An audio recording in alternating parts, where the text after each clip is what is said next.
focusing on the state of Israel and on Jerusalem and on the potential third temple that is being planned and will very likely be built. Now, hearing this, some people say, well, hold on, brother. Are you saying there's no temple going to be rebuilt in Jerusalem? There's no third temple? It looks like there will be. I am not saying that a third temple will not be rebuilt. Our message today touches on relevant events happening around us in the world and how we respond, how we react. War is going on. There is economic turmoil.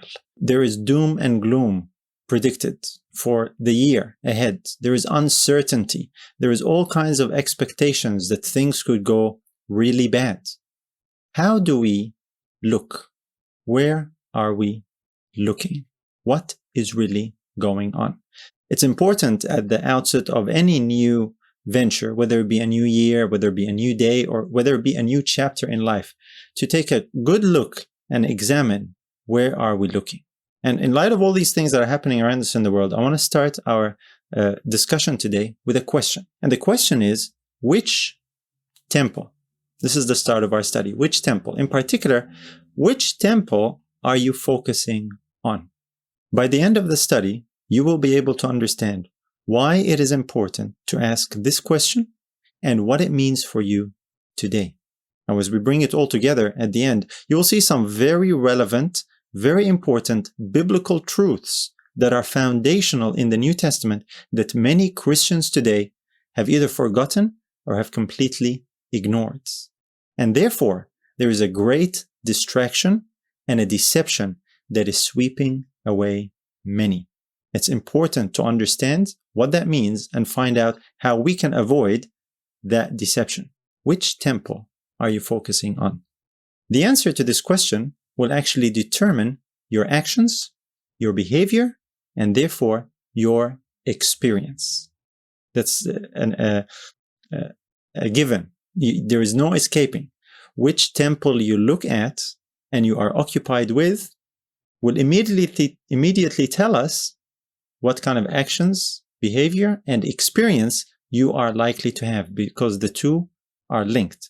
Now, I want to illustrate that for you. You might believe me, you might not believe me, but that's the facts. That's reality, believe it or not. But let me illustrate that for you to show that this is really the case. Today, there is war in Israel, and a lot of people in the state of Israel are focusing on the temple in Jerusalem and a great desire to rebuild the temple in Jerusalem. That's the focus. We see that in the news from time to time over the years and up to recently. Here is an example. Laying the groundwork for a third temple in Jerusalem. And the Temple Institute in Israel, of course, is preoccupied with promoting everything related to the rebuilding of the temple, from designs, structure, architecture, furniture items, training, equipping singers, people, even priests for their work. All that is involved. Here's another article. The Bible is their textbook. Jerusalem group trains priests for third temple. So this is all underway. This is happening. There's a great desire, there's a great interest in rebuilding the third temple. This is the temple that they are looking at. And it influences their actions and their behavior very clearly. And their experience as a result. It shapes what they do and why they do it. This is very interesting. Now, not only that, but 3 times a day, observant Jews pray, may the holy temple be rebuilt speedily and in our day. That's 3 times this happens. 3 times a day. The Jews do that. Now, this is not the only time. This is not the only place. We read about this frequently. Because their attention and their focus is on this temple and the building of this temple, it clearly influences their actions and their behavior, and therefore their experience. They are working towards accomplishing that and fulfilling that and bringing that about. Here's another article. More Jews make trip to Temple Mount now than before the war. This is current. There's more interest in the Temple Mount. The Temple Mount actually holds a Muslim shrine, a Muslim mosque. More Jews are going there to pray because they're interested. Something is happening. Video of Jews, this is a little while ago, video of Jews performing priestly blessing on Temple Mount sparks Palestinian outrage. So contests over this location, something to do with the temple, praying, the Jews praying there. They're not meant to pray there under the current rules and regulations. They're not meant to pray there publicly in a public manner. So this is what happened. It sparked a response. It sparked a reaction. What you focus on, which temple you look at, influences your behavior. Here's another one. Temple Mount groups plan march of the Maccabees through Jerusalem's old city. There are certain elements, factions, and groups in Israel who are very keen on rebuilding the temple on the Temple Mount, where some other structure is now standing, the Muslim mosque. Hence, conflict results. The Third Temple zealots in Jerusalem, hardline Jewish groups who want to build the Third Temple on Al-Aqsa site. This is current news. The reason why I'm quoting so much is to show you that this is not just random, isolated event here or there. This is ongoing. This is the focus of attention of certain groups of people. Gaza riots to renew in response to increased Jewish Temple Mount visits. So notice the result. Increased attention by Jews over the Temple Mount, prayers publicly, visits, results in a reaction on the other side. So in response to these increased Temple Mount visits, there are riots in Gaza. I want to share with you something that comes as news to most people as far as the current war that is happening in Israel, between Hamas and Israel, between Israel and Hamas, the two warring parties. I want you to notice the date of this article. This is October 5, 2023. That's not many months ago. As a matter of fact, it was only a few days after this that Hamas, terrorists from Hamas, invaded Israel and caused the havoc and turmoil that resulted in this war that followed, interestingly enough. I want to connect some dots here for you and share with you some things that you will most likely not hear on the mainstream news as to what is happening behind the scenes. Because things are not always as they appear to be. So I want you to think about that. Here's another article. This is Israel-Palestine War, how Hamas sees the Gaza conflict unfolding and why it thinks it can win. Now I want to read a few lines from this particular article. Notice carefully here what it says, and hopefully it'll jump out at you. To find out what Hamas thinks, MEE spoke to a senior Palestinian source in touch with the political leadership of Hamas. And the question was asked, why did Hamas instigate this attack that they did on October 7? Why now? And so it tells us here the trigger. This was the answer of this someone who is in touch with the political leadership of Hamas. The answer was, the trigger for the 7 October attack was Hamas's concern that far-right Jews intended to sacrifice an animal at the site of Al-Aqsa Mosque, thus laying the ground for the demolition of the Dome on the Rock shrine and the building of the Third Temple. And then at the end here it also says, the only thing left is the slaughtering of the red heifers, which they imported from the US. If they did that, it's the signal to rebuild the Third Temple, said the source. So the attack by Hamas, according to this report, was to stop the rebuilding of the Third Temple.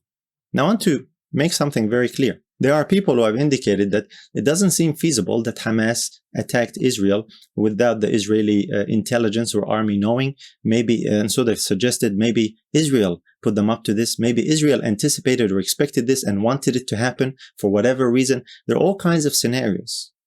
Things are not what they appear to be. And this is some of the things that are happening behind the scenes.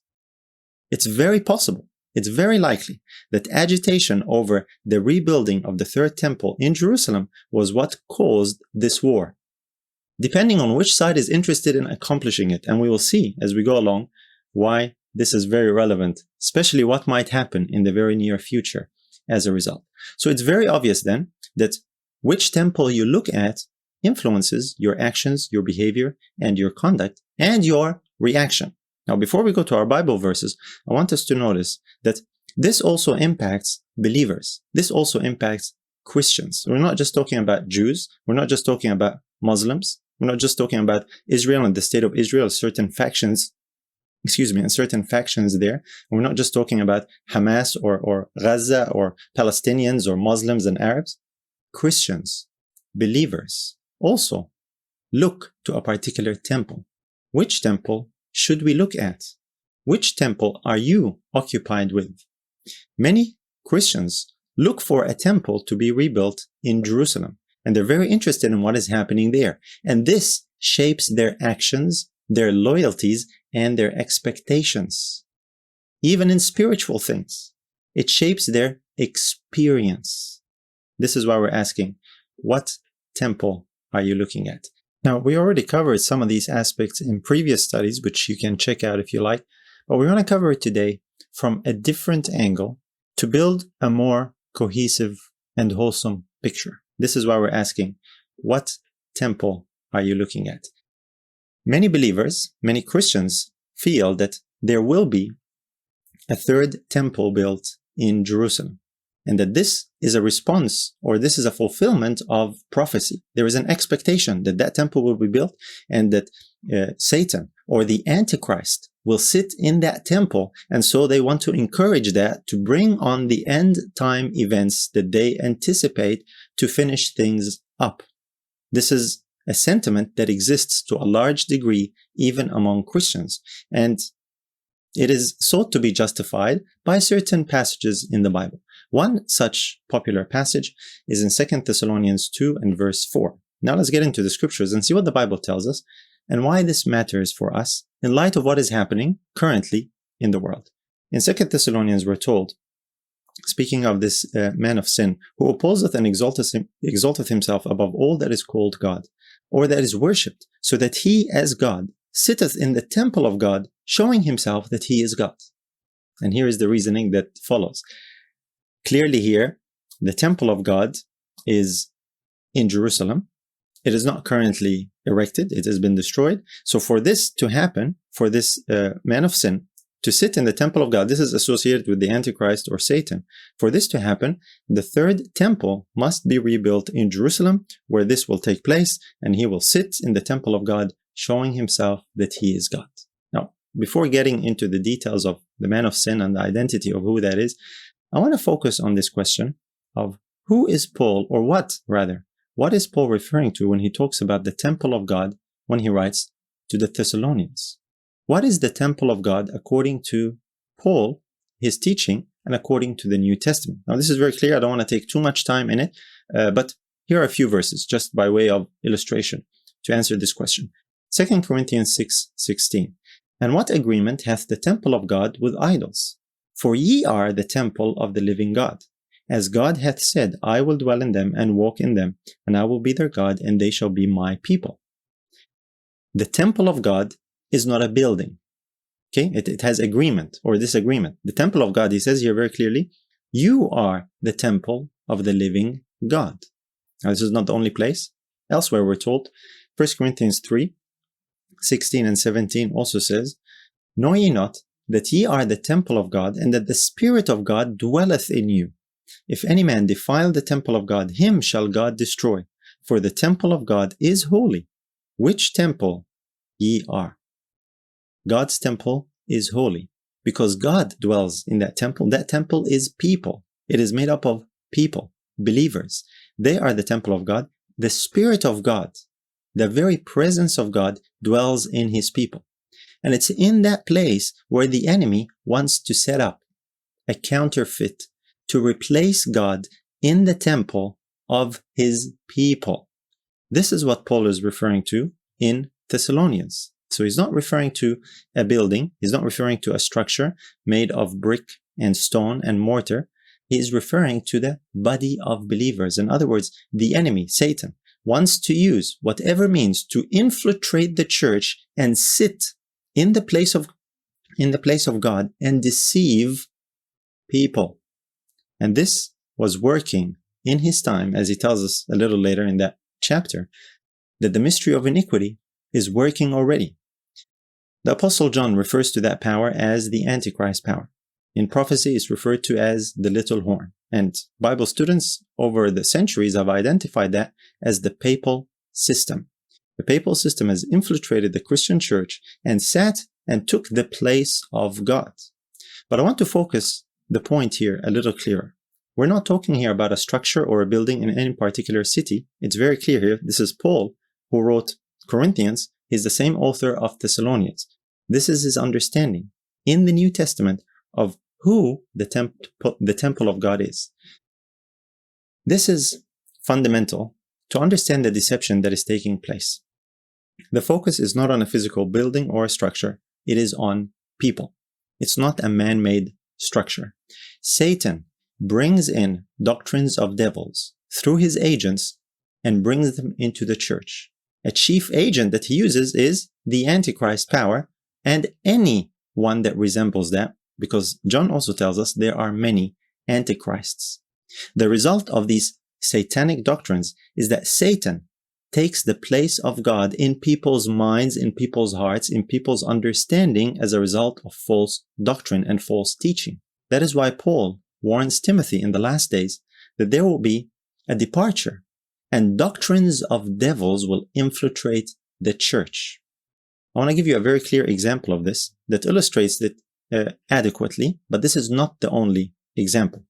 The central doctrine of the Roman papal system is the God that they worship. It is called the Trinity.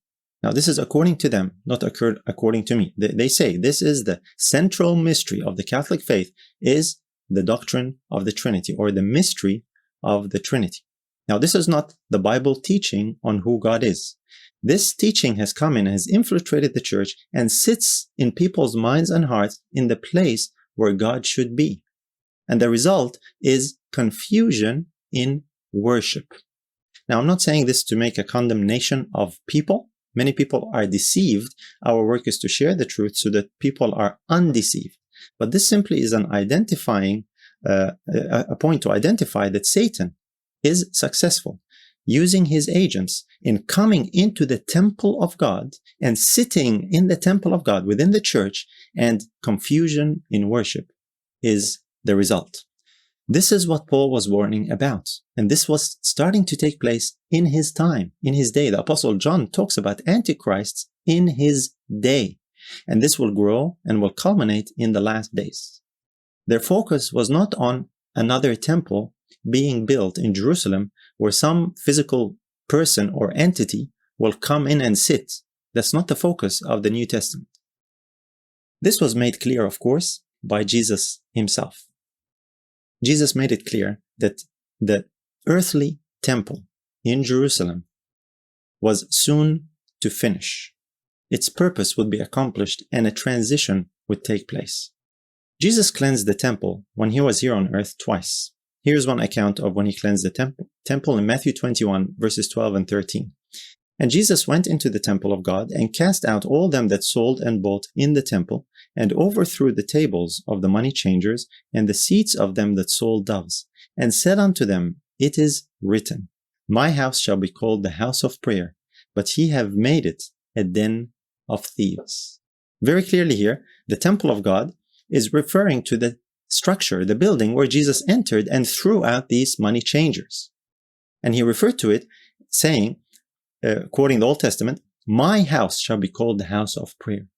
So at that time, the temple in Israel, in Jerusalem, the physical structure, the building of stone, was the temple of God.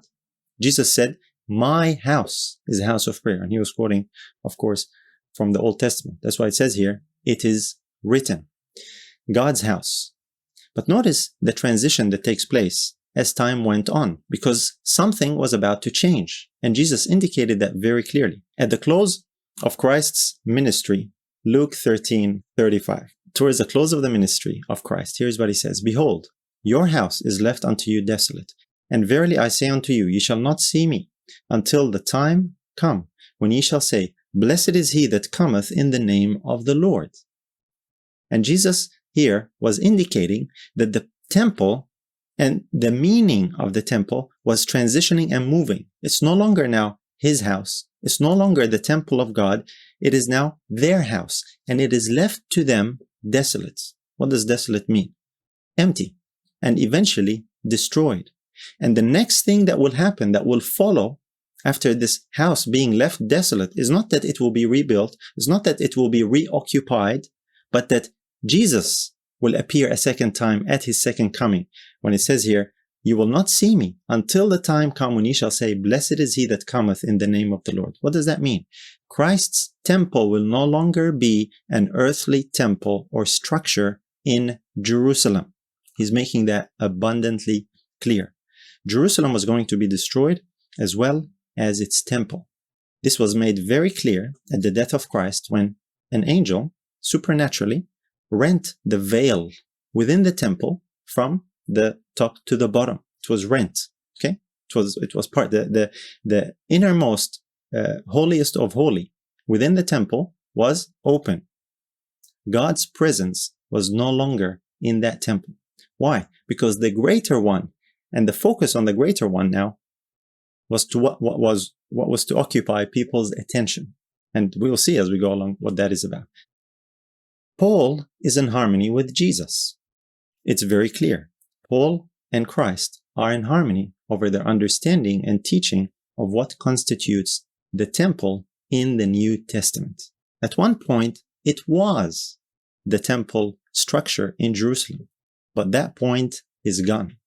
Now, the thing is, people say, well, maybe something will happen. Maybe a temple will be rebuilt. Maybe this is something that God plans or desires or even prophesied. And this is what we want to see and examine as we go along together. When Jesus talked about this destruction, when he says, your house is left unto you desolate, he was referring to both the temple and ultimately the entire city of Jerusalem, which is referred to as the city of God time and again.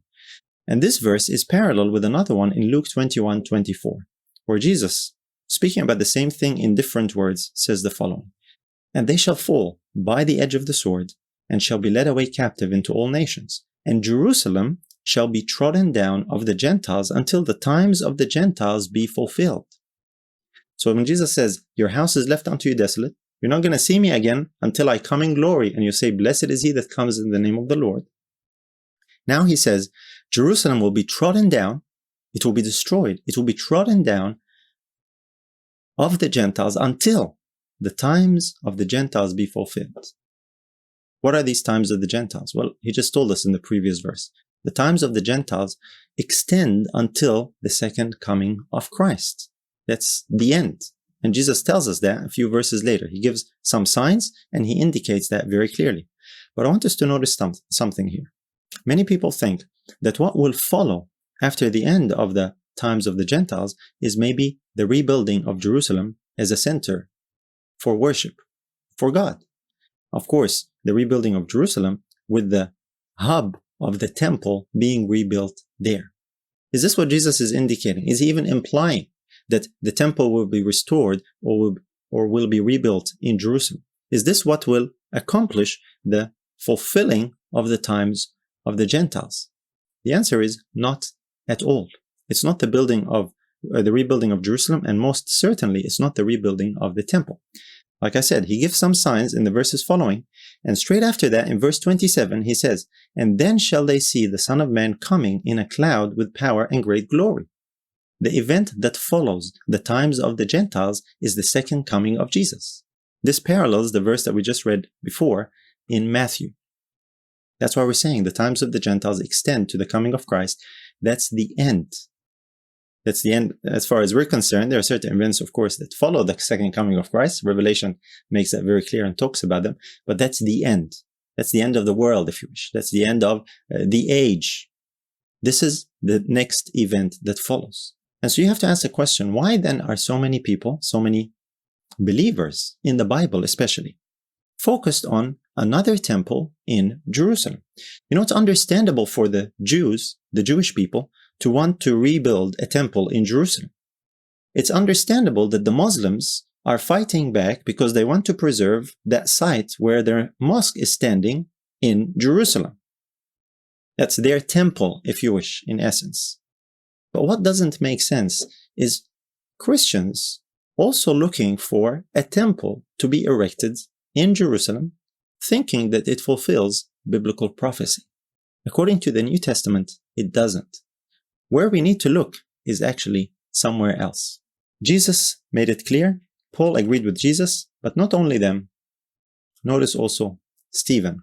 He made that abundantly clear. In Acts 7, the last sermon that Stephen preached, just before he died, just before he was killed, this is what he says towards the conclusion of it, verses 48 and 49. He says, "Howbeit the Most High dwelleth not in temples made with hands, as saith the prophet, Heaven is my throne, and earth is my footstool. What house will ye build me, saith the Lord, or what is the place of my rest?" Stephen here was talking about the temple that Solomon had built to God. He talked about the tabernacle in the wilderness. He talked about this temple that Solomon built. And of course, eventually, Stephen never got to that part. That temple that was destroyed, Solomon's temple that was destroyed, was again rebuilt by Zerubbabel, which finally was destroyed in the siege of Jerusalem by the Roman army. So he's talking here about earthly structures, whether it be a tent or whether it be a temple. And he's saying here, the point he's making, this is what I want to focus on, that God, the Most High, God the Father, to be specific, does not dwell in temples made with hands. And then he quotes a verse from Isaiah to make that point. God does not dwell in temples made with hands. The dwelling place of God is not a man-made structure. That was simply a type. That was simply an illustration. That was simply an object lesson to illustrate a greater truth and a greater reality. The reality is God doesn't dwell in man-made structures. And the prophet Isaiah confirms that, where God says, "Heaven is my throne, earth is my footstool. What house will you build me, saith the Lord? What is the place of my rest?" How can you, as a man, take the things that God made and think that you can use them to create a fit habitation and dwelling place for the God who made them in the first place? That's the point that is being made in this verse. The conclusion is clear. Earthly temples, structures, buildings, man-made buildings are finished as far as God is concerned. These are no longer his temple. They served a purpose for a time to illustrate a reality. Now that the reality is here, earthly structures or temples are no longer God's plan. Paul was present when Stephen uttered these words. Paul was still zealous for the earthly structure, the temple at the time. He was condoning and consenting to Stephen's death. After his conversion, Paul came to the realization of the truth that Stephen was talking about here. So now Stephen, Paul, and Jesus all agree. God is done with earthly temples. And Stephen's sermon here makes that abundantly clear. I want to focus on a component in this verse where it says, God does not dwell in temples made with hands. Temples made with hands. This is an important qualifier that sometimes is missed. Our focus, keep this in mind as we look at this point, our focus, according to the New Testament, is elsewhere. It's not on a temple in a particular location on earth. Notice our focus according to the book of Hebrews, and we'll see how temples made with hands comes in. Here is Hebrews chapter 3 and verse 1. Wherefore, holy brethren, partakers of the heavenly calling, consider the apostle and high priest of our profession, Christ Jesus. The apostle Paul here says, holy brethren, or the author to Hebrews, not to get into the debate of who wrote Hebrews here, but the author of Hebrews says, here is what we are to consider. Here is what we are to dwell on. This is what should occupy our attention and our focus. Christ, the apostle and high priest of our profession. And Christ as our high priest is a ministering priest. And he is ministering in a heavenly sanctuary. Now notice how the book of Hebrews makes that very clear. And this is the point I want to connect. In Hebrews 8:2 it says that Christ is a minister of the sanctuary and of the true tabernacle which the Lord pitched and not man. Interesting. Christ is a minister as our high priest in the heavenly sanctuary, this true tabernacle. So if the heavenly sanctuary is the true tabernacle, that means the earthly one was simply the type or the object lesson or the illustration. It wasn't the true tabernacle. It was a small-scale copy. That's why Stephen said in his sermon, God does not dwell in temples made with hands. And then it adds here that the Lord pitched this and not man.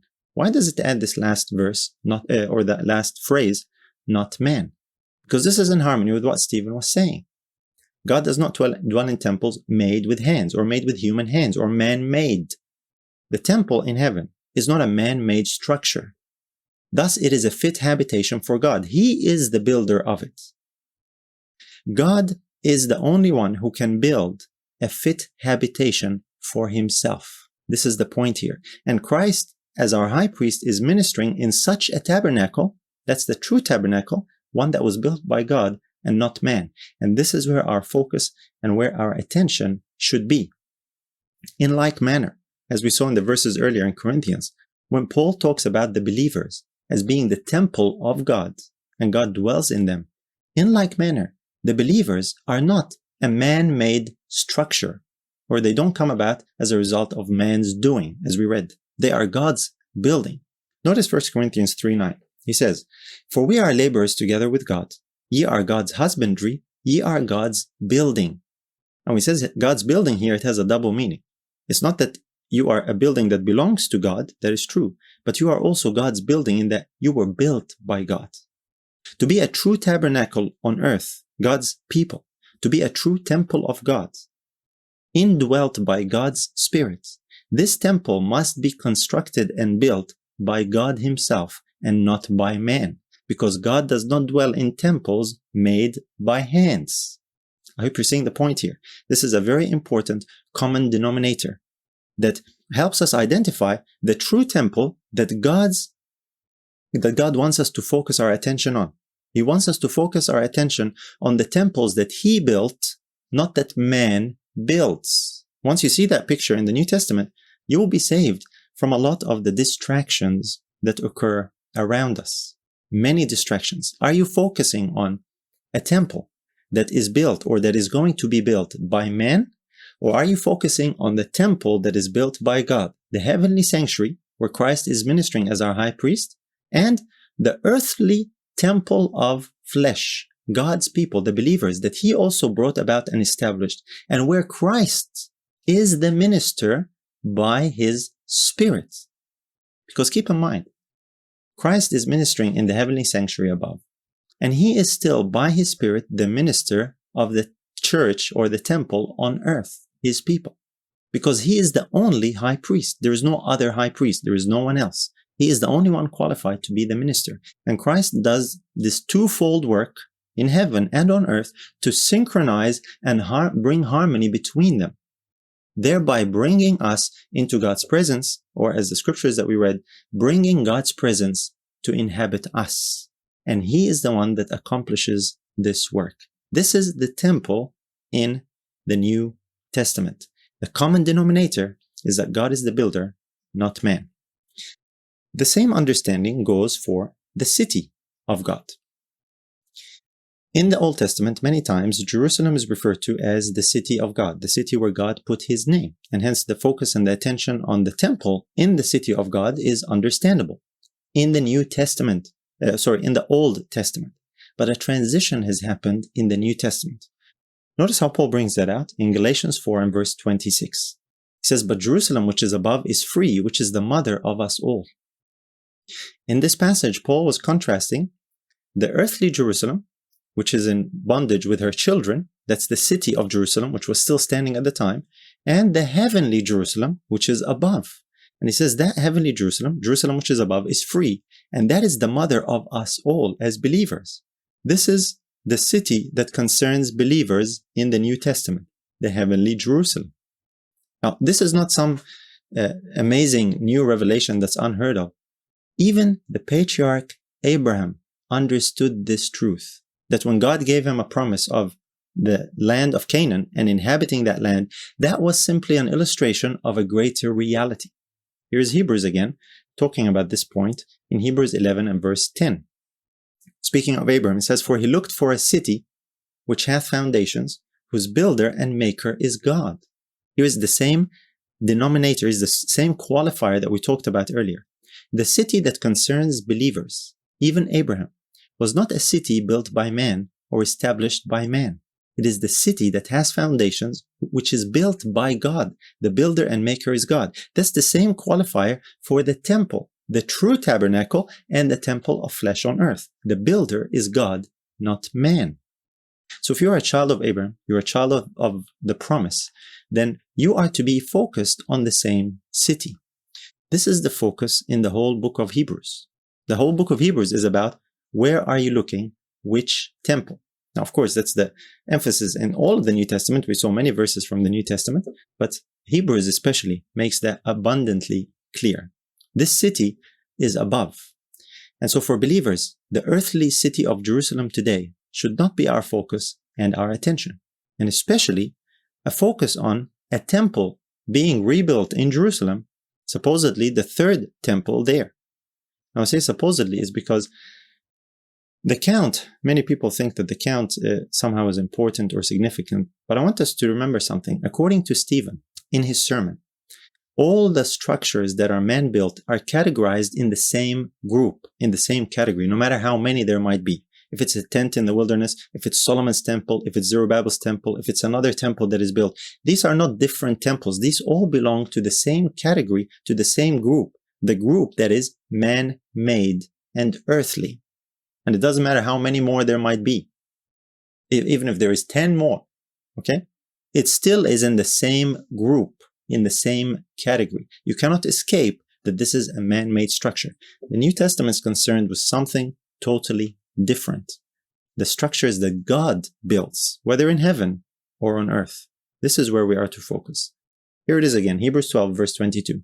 But ye are come unto Mount Zion, and unto the city of the living God, the heavenly Jerusalem, and to an innumerable company of angels.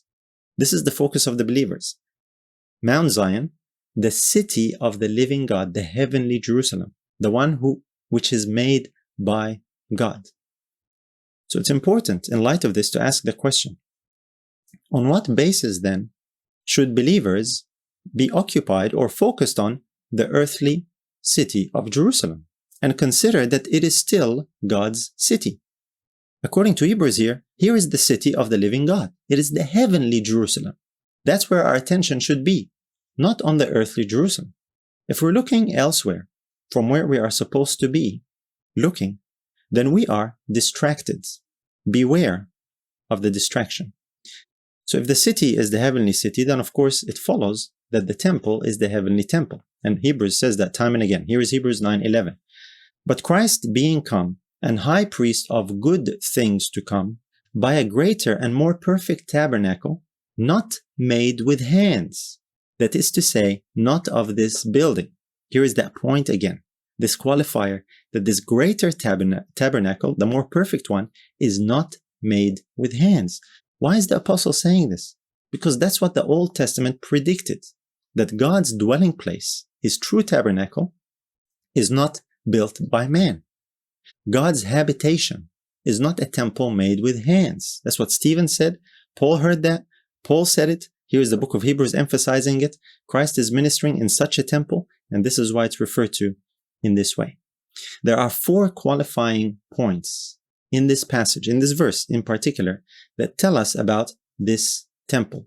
4 qualities of this heavenly temple. It is greater, so that tells you it's being contrasted with something that is lesser or not as great. That's the earthly man-made structures, whatever they might be, tents or buildings. However many times you might re-erect them, they are the same thing. They are lesser than the greater tabernacle. It says here also it's more perfect. So the other one that it's contrasted with is less perfect. Greater, more perfect tabernacle. Number 3, it's not made with hands. I emphasized that point already. And the number 4 basically adds more details to number 3. That is to say, not of this building. In other words, it is not of this structure, not built with rocks and stones and mortar. It is not a physical building that is man-made. This is the attention. This is the focus. This is where Christ is ministering. In like manner, the same could be said about the temple that God builds, that is his people, his living believers, the habitation of God, the building of God that God built through Christ and accomplished, this living temple that is his presence, where Christ is ministering by his own Spirit, not someone else. When you put all of that together, you start to realize how much distractions exist, how many believers are distracted by events that are happening in Israel and focusing on the state of Israel and on Jerusalem and on the potential third temple that is being planned and will very likely be built. Now, hearing this, some people say, well, hold on, brother. Are you saying there's no temple going to be rebuilt in Jerusalem? There's no third temple? It looks like there will be. I am not saying that a third temple will not be rebuilt. It is very likely that a third temple will be rebuilt. I anticipate and expect that it will be rebuilt.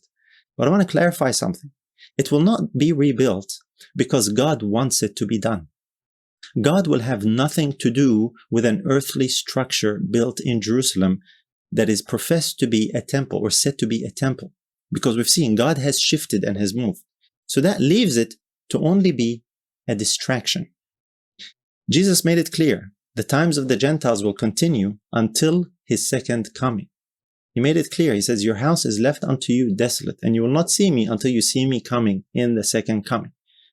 Now, there is no question that the heavenly Jerusalem, the city of God, as it tells us in the book of Revelation, when that descends, it will occupy that part or that location in Israel, what we know and understand Israel today. The Bible makes that very clear.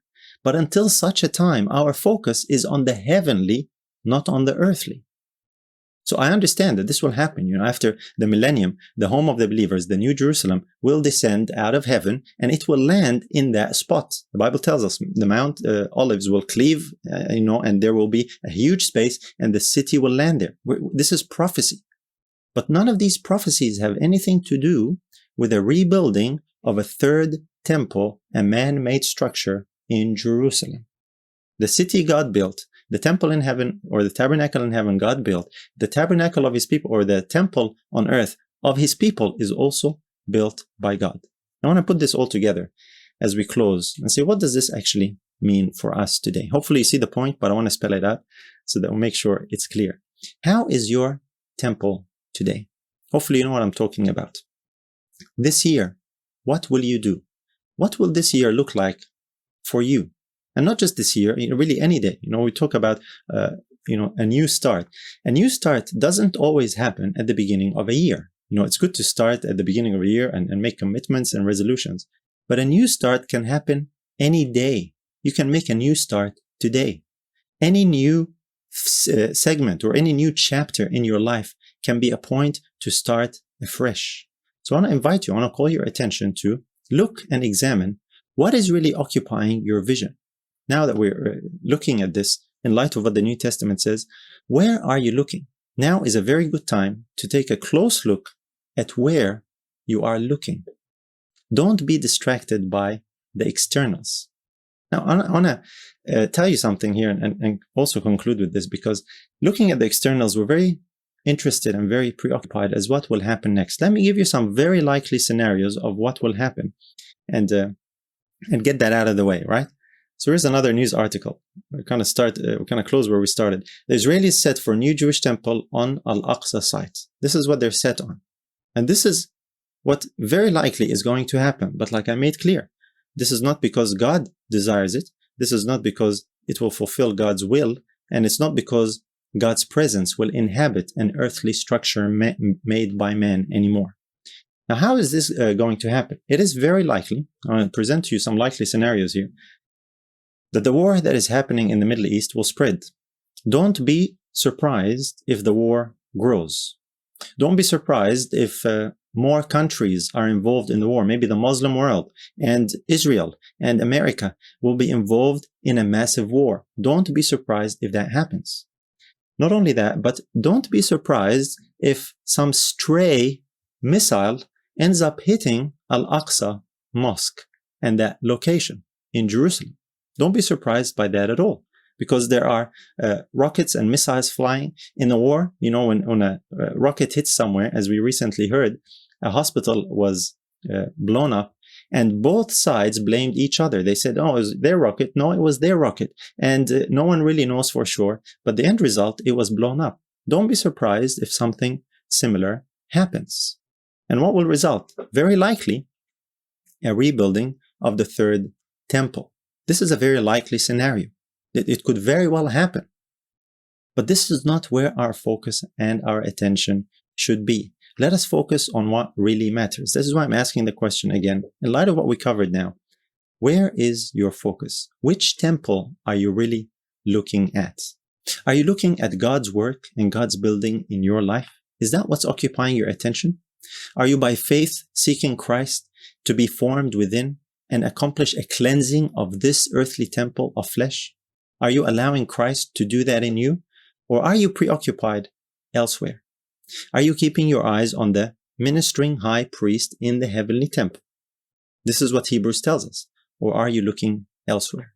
And I like to put it this way, when you plug in your devices, electronic devices today, one thing you can do is you can synchronize them, right? You can have them in sync.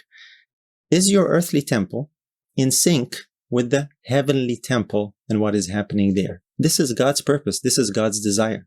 He wants us to put our house in order, not by our own doing, but by completely surrendering to Him, so He can synchronize us. With heaven and earth can synchronize, and the ministering high priest accomplishes this dual work in us, making us a fit habitation for God's own spirit and God's own presence. Whereas the Bible said, God walks in you and dwells in you.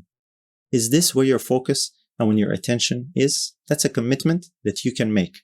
That's a choice that you can make. I invite you to look where the Bible tells us to look, at the temple which really matters.